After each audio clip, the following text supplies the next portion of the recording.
Argentina y Paraguay, Uruguay el canto de Brasil.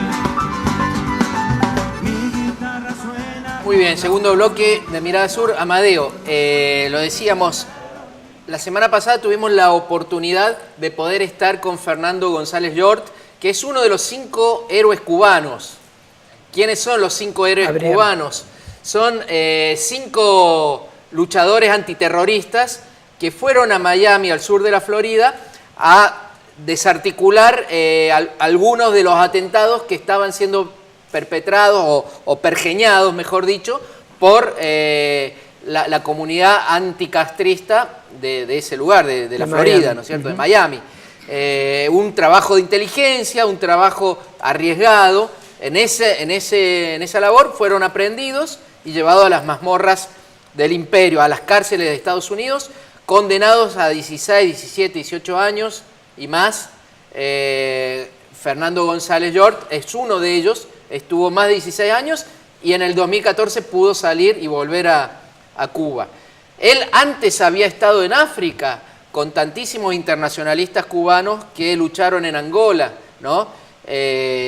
Consiguiendo la libertad para Angola, la independencia de Namibia y el fin del apartheid para Sudáfrica. Esta es la cuestión internacionalista de Fidel Castro y de Cuba, ¿no? Una de las características de esa revolución.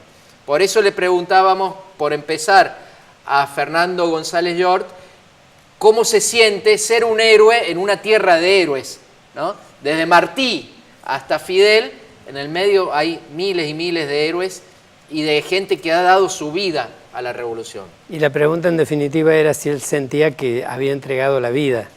Y así nos contestaba.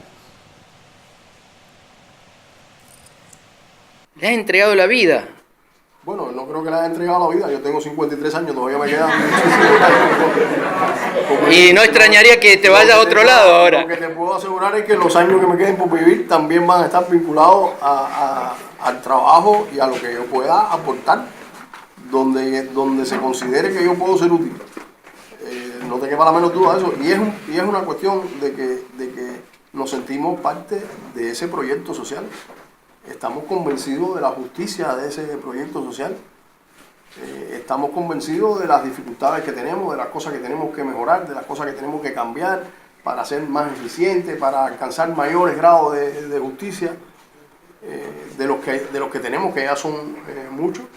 Pero uno siente una satisfacción grande en ser parte de algo como eso.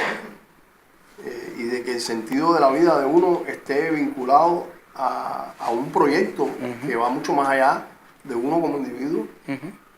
Yo creo que la felicidad, sin pretender ponerme filosófico, no se puede encontrar en uno mismo. Está dentro de uno, pero no creo que se pueda hallar de una manera que no esté relacionada con el vínculo a una cosa más grande que uno, de la que uno participa. Entonces, a eso es a lo que... Anoche estaba pensando, bueno, cómo titularía una nota sobre vos, sobre ustedes. Y por ahí pensaba que ustedes hicieron una victoria sobre el abismo a raíz del tema del Silvio Rodríguez, ¿no? De la carta que él recrea que un capitán del Che le escriba a su mujer antes de ir a la misión de Bolivia. Y también pensaba en que, por otro lado, podría ser que hablar del heroísmo de las necias avispas, que son ustedes. Pero en el plano humano, cuando te encontrás ahí tantos años, en una perspectiva detenido, en una perspectiva de años que no sabes cuándo se resuelve eso, ¿qué es lo que juega en tu moral, en tus convicciones, en tu ser, para sostener el nivel de resistencia que es, digamos, quizás lo más crítico? Bueno, ¿qué es lo que juega? Yo te digo, vaya. En primer lugar, la historia de nuestro pueblo, esa historia a la que estábamos haciendo referencia. No es una cuestión de que uno se siente un día en su cama, en la prisión, y diga, ¿por qué yo voy a resistir? ¿Y por qué yo tengo que resistir? Y entonces uno intelectualice todas esas cosas. No se trata de eso, eso es lo que uno lleva por dentro. Son las cosas que uno ha aprendido, las cosas en las que uno cree, las cosas... para mí, ¿qué cosa es ser cubano? Bueno, es ser parte de esa tradición y estar orgulloso de esa tradición de lucha de nuestro pueblo, de resistencia. Y entonces uno no lo piensa, uno actúa sencillamente, ¿no? En base a esas cosas que es lo que corre por la sangre de uno, ¿no? Arriba Argentina y Paraguay. Hay que decir que González Llort estuvo en Córdoba, invitado por el Centro Oftalmológico Ernesto Che Guevara, que a esta altura ya ha operado a más de 5.600 cordobeses o argentinos que viven acá, de cataratas y otras enfermedades de la vista. Nos tocó, recuerdo, en alguno de los primeros programas contar que se estaba formalizando la instalación del centro en Córdoba y ya es una realidad de trabajo. Estaba también Pablo Sigismondi, la voz en off que salió en esa pregunta recién, es la de Pablo, que lamentablemente no nos pudo acompañar hoy, pero que participó de la grabación. Sí, señor. Y bueno, después le preguntábamos a Fernando, a este héroe cubano, ¿cómo hizo para sobrevivir en la cárcel tanto tiempo, ¿no? Hay que estar un día en la cárcel.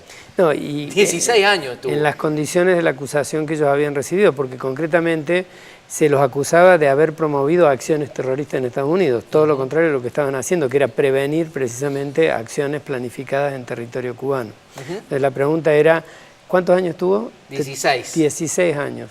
¿Qué te salva en los peores momentos? Lo vemos. Nosotros nos arrestan el 12 de septiembre del año 1998 a las 5:30, 5:40 de la mañana.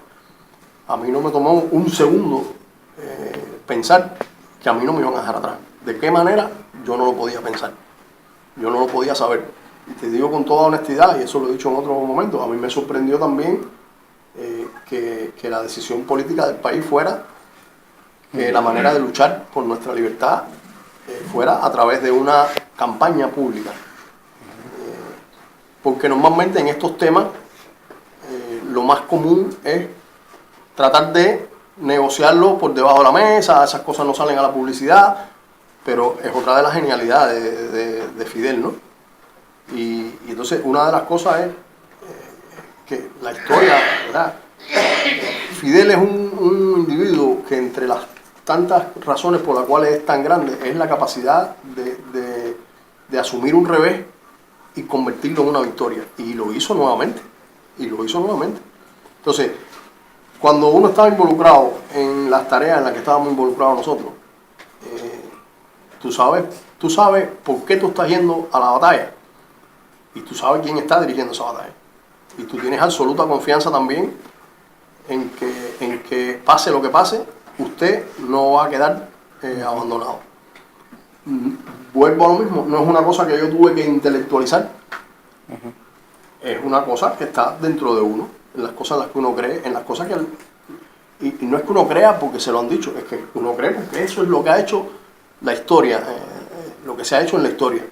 Fidel no dejó al Che en México cuando salieron de la prisión en la prisión de inmigración en México y no lo dejó atrás.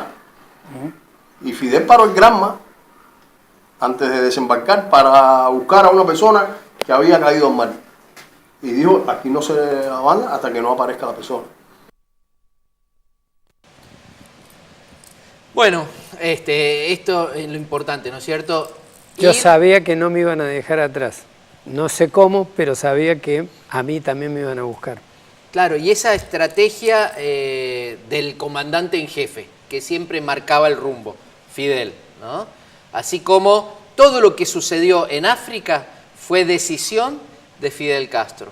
A pesar de que quizás el Che haya también participado y lo haya llevado a la práctica, ¿no es cierto? Tanto en el Congo como en Bolivia más adelante. Y por eso era interesantísimo, porque González Llort estuvo en ese proceso, era interesantísimo. Estuvo después. Claro, pero digo, estuvo en el proceso de participación política de Cuba en África, y era interesante preguntar cómo se vivenciaba o cuál es la evaluación política de procesos que empezaron con derrotas y terminaron con victorias. ¿Cuál es la lectura política? Claro, porque hay que decir, el Che está en el Congo en el 65. El diario del Che empieza diciendo, esta es la historia de un fracaso. Pero resulta que ese fracaso sembró la semilla para que en el 87-88 Fernando estuviera en Angola y consiguiera con la batalla de Cuito Cuanavale la libertad de Angola y la independencia de Namibia. Y como reconociera Mandela, gracias a esta gente se terminó el apartheid en Sudáfrica. Le preguntamos eso también a Fernando González Hjort. Déjame decirte, la calificación de la experiencia del Che en el Congo como un fracaso es del propio Che, ¿no? Sí. O sea, el Che inicia su diario de la, disculpe, de la experiencia en el Congo con esta oración: esta es la historia de un fracaso. Sí. La historia, después, cuando, o sea, él está escribiendo muy cercano desde el punto de vista emocional e incluso histórico, cronológico, a los hechos que está analizando.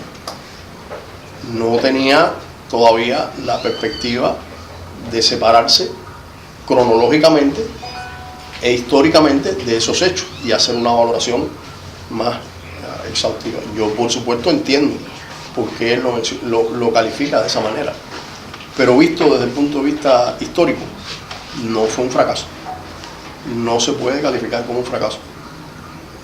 Yo creo que la historia del continente africano con posterioridad a eso demuestra que no fue un fracaso, fue un paso, un elemento, además un elemento muy importante dentro de la formación de las fuerzas políticas y guerrilleras en África, que después, más adelante, cuando existieron las condiciones que no existían en ese momento, permitieron el acceso a la independencia de esos países. Entonces yo no lo veo como un fracaso. Y yo creo que tanto la historia de los países africanos como la historia de la participación de Cuba y el rol de Cuba en la independencia de varios países africanos, en la conservación de la integridad territorial de Angola, la independencia de Namibia, el fin de la apartheid en Sudáfrica, la ayuda que se le prestó a Etiopía y a otros países africanos, es una muestra de que no fue un fracaso. Arriba Argentina y Paraguay. Una partecita de una entrevista que fue muy larga. Sí, hubo que trabajar mucho para elegir, digamos. La verdad que a uno le da pena porque se hace el trabajo, las preguntas son interesantes, pero hay que elegir. Y bueno, nos pareció bien hacer un raconto general que permitiese comprender esa historia, la de los héroes, y también, digamos, ver cuál es el proceso de participación de los cuadros políticos de la revolución, porque al fin y al cabo esa es la situación que uno puede ver retratada en ese reportaje, ¿no? Y hablando de Fidel, de casualidad, porque la entrevista fue hecha el jueves de la semana pasada, así que todavía no había fallecido Fidel Castro.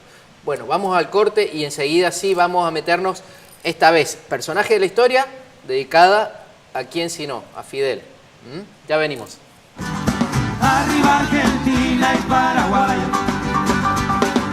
Uruguay, el canto de Brasil. Mi guitarra suena por la unión universal y por los hombres que sembraron mi país.